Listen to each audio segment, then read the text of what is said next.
Análise pré-jogo de Brasil e Japão. Nesse vídeo aqui vocês vão ver como joga a seleção japonesa, quais são as armas mais fortes do Brasil para esse jogo, o que o Brasil vai ter como dificuldade enfrentando a melhor seleção japonesa de sua história. Tudo para vocês sobre esse confronto que com certeza vai aí rodear demais esses 16avos de finais. Mas antes de iniciarmos, quero pedir para você que chegou até aqui, deixa o seu like, se inscreva no canal se você ainda não é inscrito, ativa o sininho da notificação, que é fundamental, e bora falar tudo de Brasil e Japão. Já quero começar aqui mostrando para vocês um pouco de como joga a seleção japonesa sem bola. Sim, o Brasil hoje vai enfrentar uma linha de 5, ou melhor, amanhã irá enfrentar uma linha de 5. A seleção japonesa costuma marcar no 5-4-1, num bloco médio-baixo, com referência de zona, porém um time de muita intensidade, um time rápido, um time veloz, são jogadores extremamente comprometidos com a ideia de jogo do seu treinador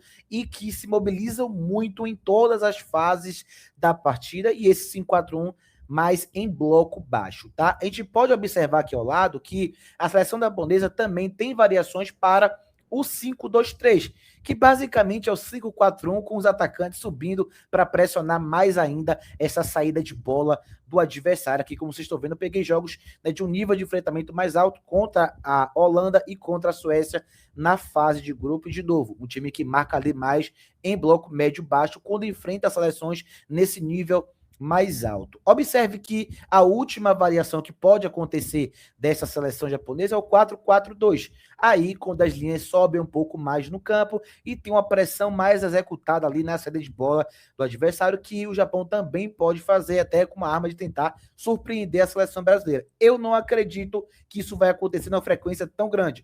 Eu acho que o Japão vai tentar explorar um pouco mais o jogo com bola, e quando não tiver a bola vai tentar baixar os blocos para explorar o contra-ataque. A gente vai falar sobre isso daqui a pouquinho. Agora, a seleção japonesa tem uma vulnerabilidade. Uma delas é o jogo dentro da área. A seleção japonesa, inclusive neste lance que está aí passando na tela para vocês, tomou esse gol na bola aérea, num cruzamento, sofrendo com infiltração na área. Embora seja um time muito intenso, essa primeira linha de defesa não é uma primeira linha tão física. Então eles sofrem muito com desmarques, jogos ali corporais dentro da área, e isso pode ser uma arma da seleção brasileira, porque é uma vulnerabilidade do Japão, que sofreu muito com essas infiltrações e bolas alçadas na área, seja por cima, seja num cruzamento lateral. O Japão que ataca com um 3-3-4, a gente vai falar daqui a pouquinho, que é basicamente também uma das variações que a seleção brasileira tem, mas observe o que mais chama a atenção da seleção japonesa é como eles exploram a amplitude no futebol. Para quem não é do tactiquez,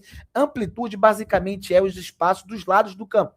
Eles sempre colocam jogadores bem abertos para tentar alargar essa última linha adversária e ter infiltrações por dentro. Então a estratégia de ter jogadores bem abertos para atrair a marcação, e se não atrair, eles vão pegar essa bola e buscar cruzamento para a área ou finalização de fora da área, e se atraírem, vai ter ali atacantes por dentro. A gente vai falar sobre isso daqui a pouquinho. O 3-2-5 também é uma variação utilizada ao nosso adversário. Um 3-2-5 de novo, com a mesma ideia de ter jogadores bem abertos, espaçando a linha, porém com jogadores também flutuando no entre linhas para poder ser opção de desmarque nas costas dos zagueiros, desmarque nas costas dos laterais. Essa é uma arma do Japão que a gente vai trazer daqui a pouquinho. Observe como o Japão, bola descoberta no lado esquerdo, o que é que o time vai fazer? Tentativa de bola em profundidade. A principal arma do Brasil também é a principal arma do Japão. Estou muito curioso para saber como é que vai ser o jogo nesse sentido. Olha aqui, que tem 4 jogadores japoneses, basicamente com o mesmo movimento corporal, ambos querendo atacar as costas da defesa. E essa é, como eu trouxe, a principal arma deles. Observe nesse gol aqui que eles marcaram contra a pior adversária do grupo, que esse movimento e essa ideia se mantém com a presença muito grande. Zagueiro construindo por dentro, encontra um jogador entre linhas e o outro já ataca o espaço, e aqui aconteceu um gol da seleção japonesa. Aqui uma outra movimentação, porém com outro adversário, e a ideia se mantém. Bola descoberta no meio, tem ali uma linha de 4 da Holanda. O que é que o atacante está fazendo? movimento para atacar as cordas da defesa, essa bola chegando ali, foi uma finalização, quase foi o gol do Japão nessa oportunidade, mas aqui contra a Suécia já foi outro gol da seleção dessa forma, busca pelo centroavante o Ueda no meio, que é um baita jogador, inclusive olho nesse Ueda, um atacante, né, que não é tão alto, mas se movimenta, sai da área, gera pivô, consegue fazer gol na área como se fosse um 9 raiz, mas tem ali aquilo do 9 moderno, de sair, se movimentar, abrir espaço, tocar, como ele fez agora o pivô pro meia, e outra vez, outro jogador fazendo esse movimento para dentro da linha, é o que a gente vai ter que tomar cuidado. Porém, o Japão também tem um jogo pelo lado interessante, né, de associação curta, de fazer triângulos, quadrados, onde a bola está pelos lados, para ter infiltração na área, como a gente observar nessa segunda imagem, o jogador fazendo gol, aquele quadrado gerou uma boa infiltração que acabou ocasionando no gol. Além disso, o Japão também tem um bom contra-ataque. Vale a pena o Brasil ficar de olho nesses contra-ataques, não ceder essas jogadas de mais velocidade, porque eles utilizam muito a transição ofensiva com a ideia muito clara. Recuperam a bola, aceleram e buscam a finalização em um curto espaço de tempo. Principal arma do Japão também. Porém, contra a Holanda e em alguns momentos contra a Suécia, uma boa notícia para o Brasil. Quando foi muito pressionada e não tinha tempo e espaço para forçar essa bola longa que eles gostam bastante, a seleção japonesa errou muito sob pressão. E o goleiro teve que aparecer muito, o Suzuki, para poder estancar essa sangria. Por que eu tô falando isso? Porque o Brasil é a seleção na Copa do Mundo que mais marcou gols, forçando erros de pressão na saída de bola adversária. Então, tá aí uma arma que o Brasil pode utilizar neste jogo. Falando na nossa seleção, o que é que deve acontecer hoje? Eu acredito que vai manter a seleção que passou pela Escócia, o 4-4-2, que a gente tem como variação na fase ofensiva em relação ao primeiro jogo, já é hoje a nossa estrutura padrão, esse 4-4-2 com um tripé no meio e o Matheus Cunha com uma ponta desse losango, sendo um meia armador em alguns momentos, ou um falso 9 em alguns momentos, com o Ryan e o Vinícius Júnior. Porém, a gente também tem dinâmica de variação para o 3-3-4. Nessa oportunidade, Vini joga ainda mais por dentro e o Douglas Santos avança bem no lado esquerdo, com o Guimarães ou o Cunha avançando ali, e a gente mantém esse tripé no meio com o Danilo mais recuado para ajudar nessa saída de bola. Porém, o que é que eu acho que o Brasil vai ter que fazer em vários momentos do jogo?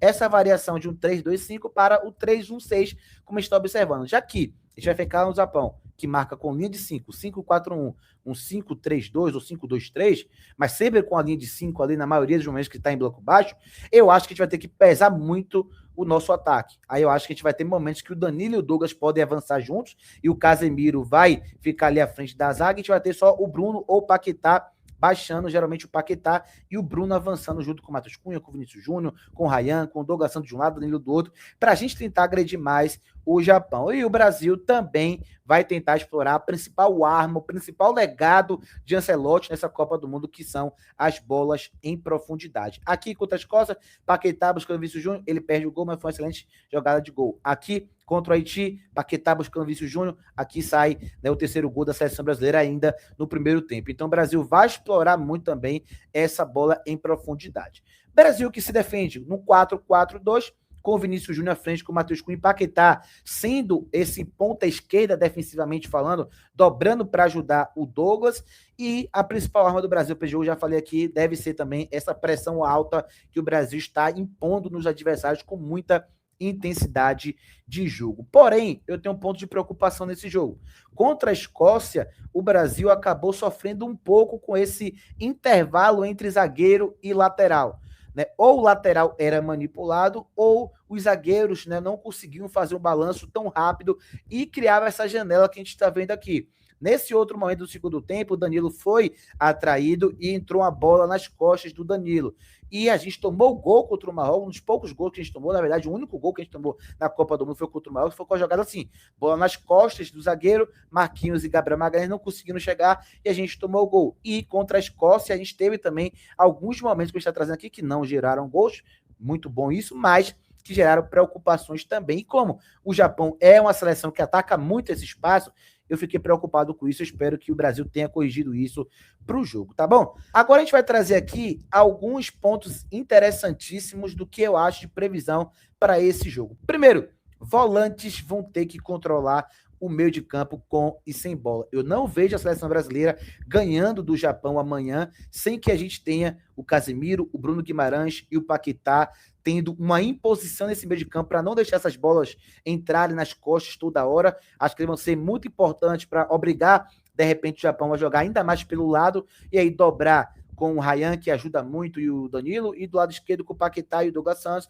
porque se ficar por dentro, gera bola de neve maior, e Casemiro, que não tem sido um volante com tanta intensidade assim, embora tenha feito 2 últimos bons jogos, não é um jogador com um controle hoje físico tão bom para isso. Então, vai ser fundamental termos os 3 volantes da seleção brasileira com ritmo de jogo interessante. Além disso, os 2 zagueiros da seleção brasileira também serão muito importantes, principalmente quando essa bola entrar no meio, eles saltarem bem e não deixarem principalmente espaço atrás. Também vejo um jogo onde a seleção vai ter que ter um controle do espaço muito definido para que não sofra tantos perigos de gols, tá? E aqui um dado não muito bom para a seleção, mas que a gente vai ter que tomar cuidado.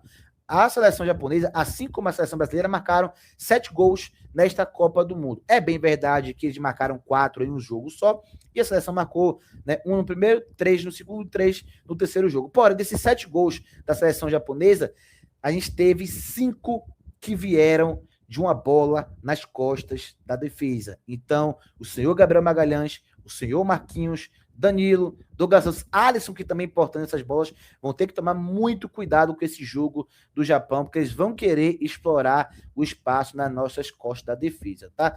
E aí, um ponto para fecharmos, que eu tô vendo pouca gente falar, e eu tô sentindo falta da seleção brasileira, e para mim, pode ser uma arma fundamental para esse jogo da seleção contra o Japão, que é a bola parada ofensiva.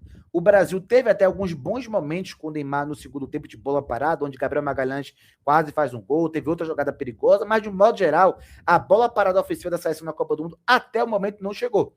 E a gente tem jogadores que se dominam na imagem muito fortes nisso. Danilo decidiu a Libertadores há poucos meses com a bola parada ofensiva. Gabriel Magalhães, para muitos, é o melhor zagueiro na bola parada ofensiva do mundo, principalmente pelo que ele faz no Arsenal. E tem o Marquinhos, que também tem números muito bons nessa bola aérea ofensiva. E o Casemiro, outro jogador muito forte também na bola parada ofensiva. Pode ter o Igor Thiago no jogo também, que eu acho que pode ser importante para entrar ali em algum contexto, se precisar de uma bola na área, de um jogo ali mais impositivo. Acho que o Igor Thiago pode voltar a ter oportunidades, não como titular, pelo amor de Deus, mas para poder ajudar.